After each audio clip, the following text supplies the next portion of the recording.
우리가 지난 부활절과 함께 다른 것을 이렇게 점점 지나면서 이렇게 한창 옆으로 가서는 다른 말씀을 받았는데, 다시 사도행전으로 와서 8절 보세요. 18장 8절. 회당장이라는 것은 회당의 장입니다.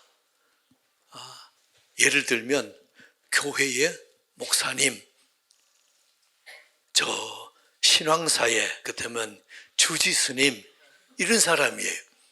이런 사람, 회당장 그리스도라는 사람이 바울의 전도하는 말씀을 듣고 예수를 믿어 버렸어요. 그러니 이게 어떤 문제가 있었습니까? 사람들이 그걸 듣고 나서는 서로 나도 예수 믿겠다 그러고 다 침례를 받고 그러네요. 그러니 어떤 문제가 생깁니까? 바울은 알아요. 유대인들 중에서 예수 믿는 사람이 생기면은 다른 유대인들이 그 복음을 전한 바울에게 돌을 들고 와서 던집니다. 그리고 고발해가지고 광가에 고발해가지고 태장을 때리고 감옥에 가두고, 이렇게 빌립보 감옥도 그래서 감옥에 간 거잖아요. 이러한 다음 순서를 알아요. 유대인들이 하는 다음 순서를 아니까 지금 이게 회당장 그리스도가 예수 믿었으니까 이게 큰 문제 생깁니다. 그게 회당에 모여서 많은 유대인들이 말씀도 배우고 교제도 하고 하는데 거기에 장이 예수 믿어버렸으니까, 그러면 유대인들이 다음 순서를 바울은 아는 거예요. 이제 돌 들고 오겠구나. 광가에 이제 고발해가지고 나를 태장 때리고 감옥 가두고 하겠구나. 이걸 아니까 마음에 두렵겠지요? 그래서 보세요. 마음에 두려움이 있습니다. 9절. 하나님은 우리 마음을 잘 아시고 우리의 마음을 만지시는 역할을 합니다. 그러니까 9절 보세요. 바울이 마음이 두렵습니다. 그러니 밤에 환상 중에 하나님이 찾아오셔서 바울에게 말씀하십니다. 두려워하지 말라. 그리고 담대히 말하라. 왜냐하면 이 성중에 10절 끝에 내 백성이 많다. 구원받을 백성이 많으니 담대하게 말씀을 전해라. 이렇게 말씀합니다. 분명히 유대인들이 돌 들고 오고 태장 때리고 해야 될 순서인데 아무도 안 그래요. 11절 보세요. 1년 6개월, 그렇게 1년 반 동안 사도 바울을 와서 해코자 하거나 욕하거나 하는 사람이 유대인들이 아무도 없는 거예요. 그래서 1년 6개월 동안 바울은 에베소에서 복음을 전하면서 거기 앉아서 성경을 가르치고 제자 훈련하고 1년 반 동안 했어요.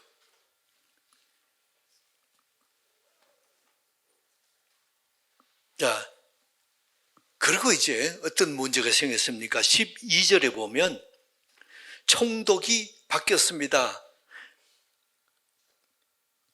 갈리오가 총독으로 새로 왔습니다. 근데 사람들이 찾아와가지고 이제 제정신이 좀 들은 모양이죠. 바울을 고발을 합니다. 근데 갈리오가 아주 이게 꾀가 많아요. 뭐를 그런가 하면, 여러분들이 지금 무슨 죄를 짓거나 잘못하거나 그러면 내게 고발하고 내가 그 사람 재판하겠는데, 너희의 율법에 어겨가지고 율법 때문에 다투고 싸운다면은 이건 나는 여기에 재판 안 하겠다. 돌아가세요. 이렇게 해서 율법을 가지고 와서 논쟁하는 것을 금해버립니다. 보세요. 12절. 바울을 법정으로 데리고 가서 이제 총독에게 바울의 잘못을 얘기하고, 그 잘못이 뭡니까? 율법을 어긴 거를 이걸 논쟁을 해서 따지려고 합니다. 그럴 때에 13절, 너 율법 때문에 그런 거는 너희들이 해결하고 로마 법에 대해서는 내게 말하지만은 율법에 대해서는 말하지 마라. 그리고 돌려보내 뿌립니다.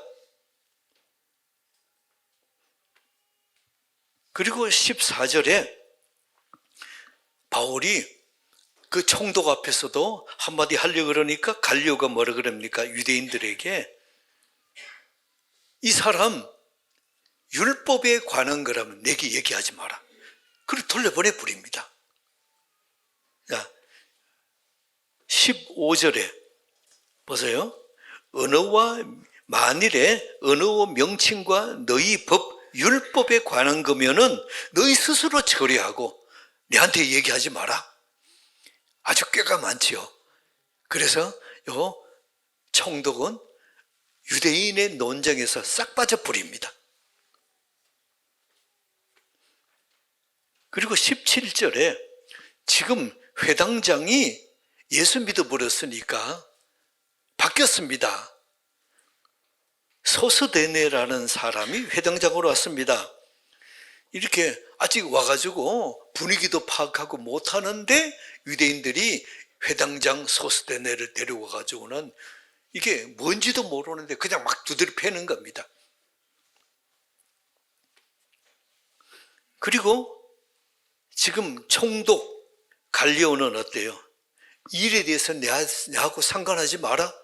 그리고는 자기는 상관 안 하고 유대인들이 그 회당장을 갖다가 지금 법정 앞에서 안에도 못 들어오고 밖에서 막 때리니까 못 본 척하고 들어가 버려요. 그래서 17절 회당장 소스데네는 이제 회당장으로 다시 부임해서 오자마자 정신도 차리지 못하게 그냥 얻어맞고는 지금 그런 거예요.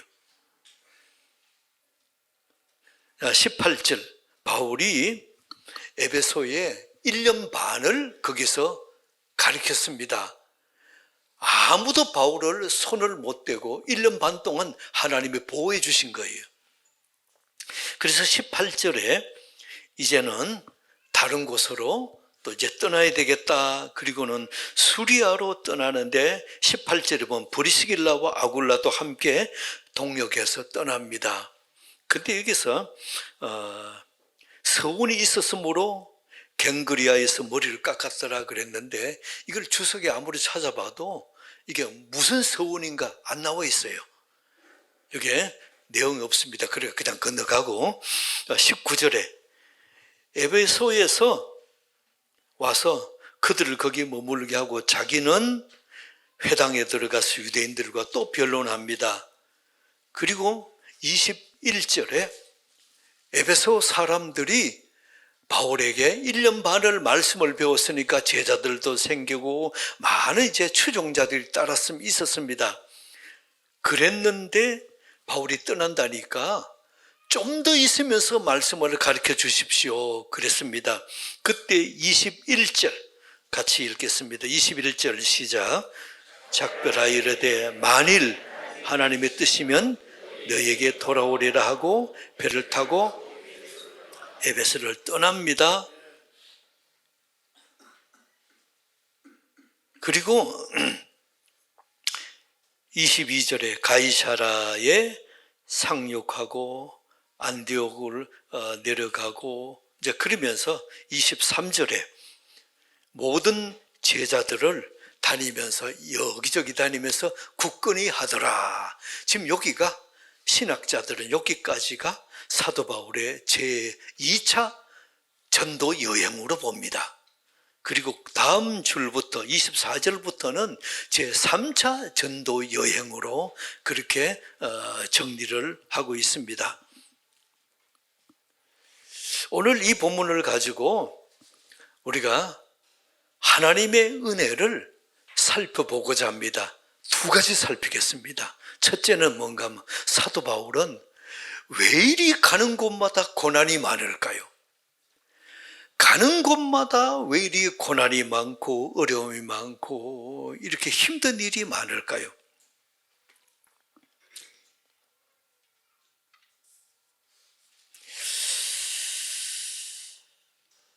여러분이 사도 바울이 지금 놀러 가는 거 아니에요. 복음 전하러 갑니다. 가는 곳마다 유대인들과 이방인들에게 복음 전하면서 그들에게 하나님의 뜻과 하나님의 말씀을 증거하러 선한 일 하러 다니는 겁니다. 그런데 왜 이렇게 고난이 많습니까? 그런데 왜 이런 어려움이 많습니까? 이걸 보면서 이상한 게 있습니다. 하나님의 뜻을 전하고 하나님의 말씀을 전하러 다니는데도 고난이 많아요. 우리 인생도 그렇습니다. 예수 믿고 참 주님의 뜻대로 살려고 하는데 우리 인생에 이런저런 어려움, 고난이 많아요. 왜 그럴까요? 사도 바울의 고난과 우리 인생의 고난이 비슷하지요? 우리 인생도 큰 파도가 옵니다. 그래서 그 문제, 그 파도를 이기고 기도하고 이겨서 그거를 견뎌냈습니다. 이제는 문제도 해결되고 평안합니다. 어려움도 없습니다. 자, 문제가 해결됐습니다. 그러면 이제는 평안하고 아이들도 이제 컸고 아이들도 학교에 이제 큰애는 대학교도 들어가고 그래서 이제는 문제없이 잠잠해졌으면 좋겠다. 이제는 시간도 내서 이제 등산도 산에도 가고 여행도 좀 가고 그랬으면 좋겠다. 근데 또 문제가 오네. 그래가지고 이 문제를 또 기도하고 애쓰고 해서 또 문제를 해결했습니다. 그럼 이제 살만하다. 근데 또 문제가 오네요. 우리에게 이런 문제가 또 오고 하는 거와 사도 바울이 가는 곳마다 계속 고난이 오고 하는 거하고 비슷하지요? 사도 바울의 고난과 우리의 고난이 보면 쉴 틈이 없어요.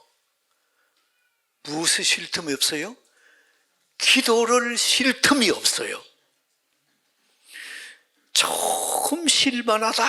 그러면 또 문제가 와가지고 엎드리지 않으면 이 문제 해결할 길이 없어. 내 힘으로는 해결할 길이 없습니다. 자, 내 힘으로 해결할 길이 없으면 이거는 누구 일입니까? 하나님의 일이잖아요. 그러니까 하나님께 맡기고 기도하고 또 이게 애써서 이 문제 해결합니다.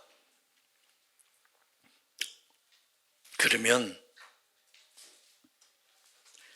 우리 이제 이게 해결됐으니까 허리 좀 피자.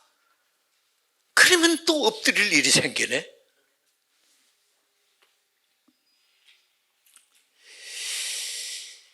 이것이 우리 인생인 것을, 내 인생인 것을 동의하시면 고개만 살짝 갔다 갔다 해보세요. 저도 저 혼자만 그런 줄 알았지만은 같은 이러한 분들이 많아서 참 위로가 됩니다.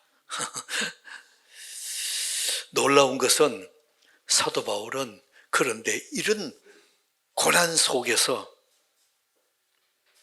하나님 내게 왜 이렇습니까? 그런 게 없어요.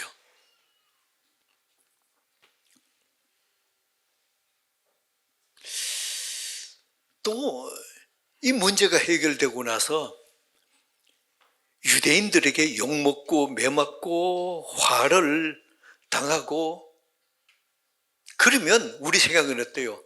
유대인들 정 떨어져. 이제 다시는 안 볼 거야.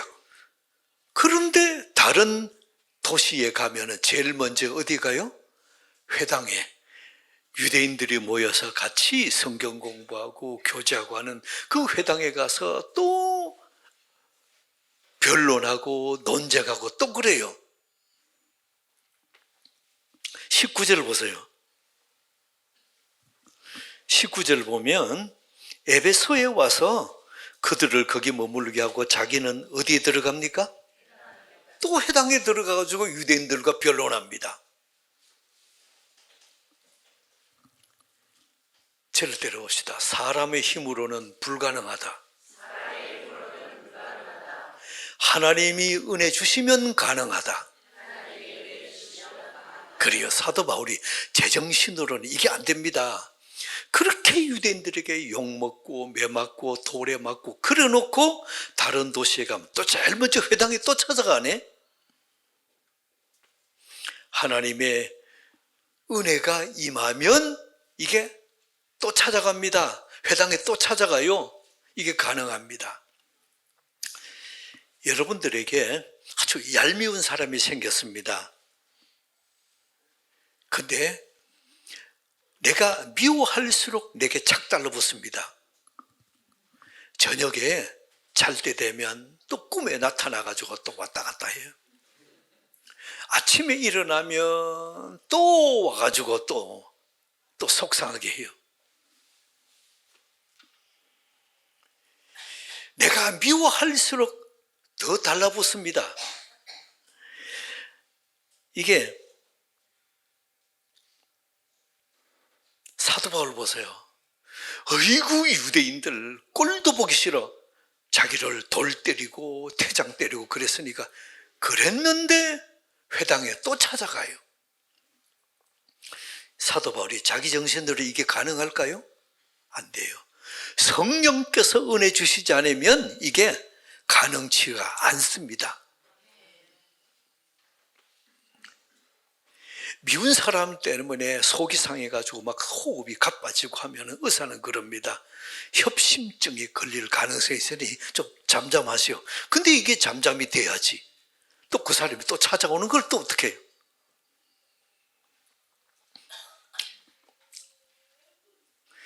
여러분들에게 내가 참 이게 속상하고 미운 사람이 있으면은 지금 저 사람이 미운 사람인데 이 사람하고 교인하고 얘기하는데 나도 모르게 이 사람 얘기가 툭툭 튀어나와요. 그리고 그 사람이 미운 사람의 말이 툭툭 튀어나오는 거는 내 속에 아직까지 그 미움이 그 사람이 여기 안에서 나를 이렇게 깐죽깐죽하고 있다는 얘기예요. 저를 때려봅시다. 내게 성령 충만이 필요하구나. 그럴 때 여러분이 성령 충만이 필요할 때예요. 그래서 하나님, 내게 성령 충만이 필요합니다. 하나님은 내게 뭐가 필요해요? 네, 성령 충만이 필요합니다. 그래서 내가 저 사람 미워서 자꾸 이게 이 사람이 또 떠오르고 하면은 저 사람이 문제가 아니고 내 마음을 보시기 바랍니다. 내 속을 보시기 바랍니다. 내가 먼저 나 자신의 내면을 보고 당당하게 여러분의 앞으로 믿음으로 나아가는 은혜 있기 바랍니다. 여러분, 우리 인생에 고난이 자꾸 올 때 이상하게 보지 않기 바랍니다. 예수 믿는 사람에게 고난이 파도가 왔다가 부서지고 나면 또 안 오지요? 또 오잖아요. 그처럼 우리 인생에도 고난이 오고 또 오고, 우리 인생의 고난이 계속 오는 것은, 자, 큰 소리를 따라해보세요. 당연한 겁니다. 내게 왜 이런 어려움이 있는지, 하나님 내게 무슨 원수가 져가지고 그러지 마세요. 이게 당연한 거예요. 여러분의 인생에 고난이 없고 문제가 없고 어려움이 없으면 우리는 이제 살만하다. 이제는 평안하다. 이제는 좋구나. 여러분이 참 희한합니다. 내가 문제가 없고 잠잠하면 내 눈이 옆으로 돌아가요. 내가 그때까지 앞을 보고 믿음으로 가던 내 눈이 쭉 옆으로 돌아갑니다. 옆에 어디로 돌아가요? 세상의 쾌락 쪽으로 돌아가요. 내게 아무 문제고 평안하고 재정도 넉넉하고 다른 답답함도 없고 그러면 기도에 무릎이 펴져요. 기도에 무릎이 펴지면 우리에게 나타나는 게 뭐죠? 육신의 쾌락으로 눈 돌립니다. 여러분이 몸짓고 평안해 보세요. 그러면 어디로 갑니까? 술, 오락, 성적 타락,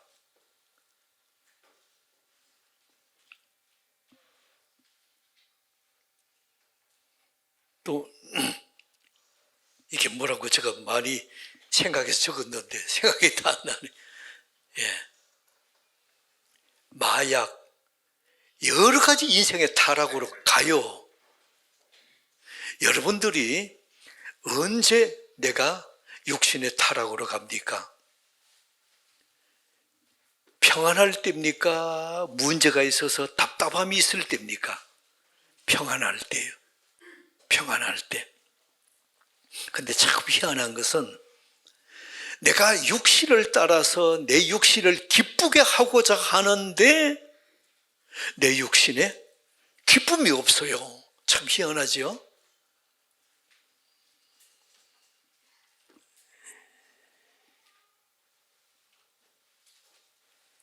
적당한 어려움이 있는 것이 내게 유익입니다. 성경은 계속 우리에게 이걸 가르쳐 주세요. 아무 문제 없고 평안하고 아니에요. 적당한 고난이 있는 것이 내게 유익이에요.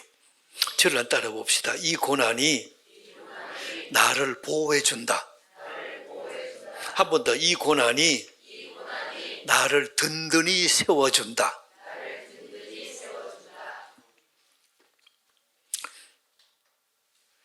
여러분이 이 찬송 아시죠? 큰 물결 일어나 나 쉬지 못하나 큰 물결 일어나 나 쉬지 못하 이 풍랑 인연하여서 이 풍랑 인연하여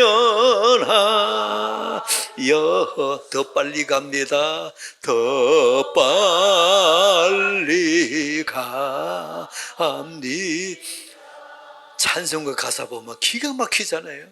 우리가 이 풍랑, 이 고난 인연하여서 내가 더 믿음으로 빨리 간대요. 그럼 내게 오는 교만이, 풍랑이, 어려움이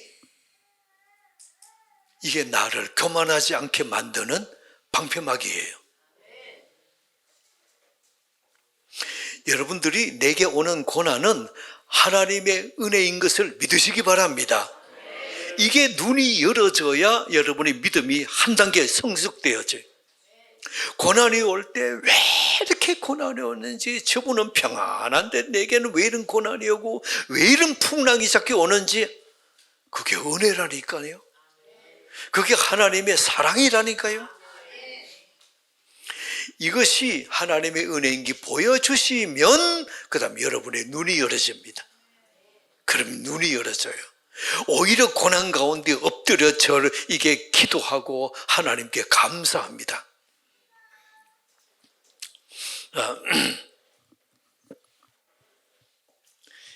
1년 반을 에베소에서 복음을 전하고 제자를 양육하고 했던 바울이 이제 떠나려고 합니다.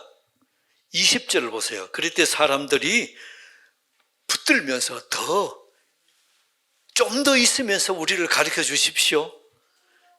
그랬더니 21절 한 번 더 합독합니다. 21절 시작.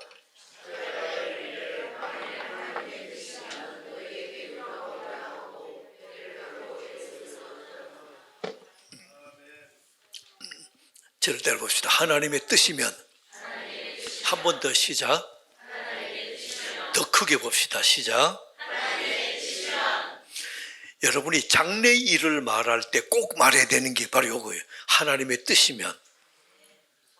제가 어떤 교회에 말씀을 전하러 갔는데 마치고 나서 교인들하고 같이 이렇게 차를 마시고 대화를 나누는데 그 교회 교인들이 말해요. 목사님, 내년에도 한 번 더 꼭 와주십시오. 제가 뭐라 그러겠어요? 하나님의 뜻이면. 이게 제가 그 말 받아가지고 예, 내년에 꼭 오겠습니다. 그럼 이게 하나님을 무시하는 거예요. 내가 내년에 살아있을지 죽을지 어떻게 보장해요? 여러분이 장래 일을 말할 때 꼭 해야 될 말, 하나님의 뜻이면 뭐라고요? 아멘.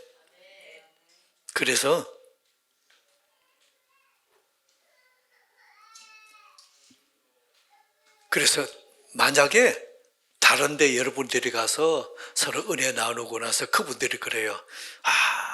다음에 꼭 한 번 더 와주십시오. 그러면 뭐라 그런다고요? 아멘. 하나님의 뜻이면. 그게 꼭 필요한 말입니다. 여러분들이 만약에 제가 80까지 90까지 살아있다는 보장이 어디 있습니까? 산다는 보장이 없습니다. 그래서 고향에 갔습니다. 그래 여러분들이 고향 친척과 또 부모님 또 그렇게 얘기합니다. 내년에도 꼭 다시 와, 꼭 와. 그럼 뭐라 그런다고요? 그래요. 하나님의 뜻이면 다시 오겠습니다. 그게 맞아요. 그것은 하나님의 영광을, 하나님의 능력을 인정하는 거잖아요. 우리가 하나님의 은혜를 인정하시면 한마디 한마디 믿음을 심고 담대히 이렇게 말해야 됩니다. 자, 한 번 더 저를 데려옵시다. 하나님의 뜻이면. 여러분이 하나님이 허락해 주셔야 가능한 것이 뭡니까? 우리 인생이에요. 하나님이 허락해서야 가능한 것이 내 장래입니다. 하나님의 인도가 있어야 가능한 것이 내 꿈입니다. 여러분들의 모든 고백 위에 하나님의 뜻이면 그렇게 하겠습니다. 장래를 말할 때에 하나님의 뜻이면, 한 번 더 들어봅시다. 하나님의 뜻이면. 한 번 더요. 더 크게 시작. 하나님 아버지, 오늘 하나님께서 사도 바울을 통해서 우리에게 말씀하십니다. 내일 일을 알지 못하는 우리 인생입니다. 고난 많은 우리 인생입니다. 그러나 날 사랑하시는 하나님의 뜻이면 한 걸음 한 걸음 하나님이 내 장래를 선하게 인도하실 줄 믿습니다. 하나님의 뜻이면 예수 그리스도 이름으로 간절히 기도드리옵나이다. 아멘.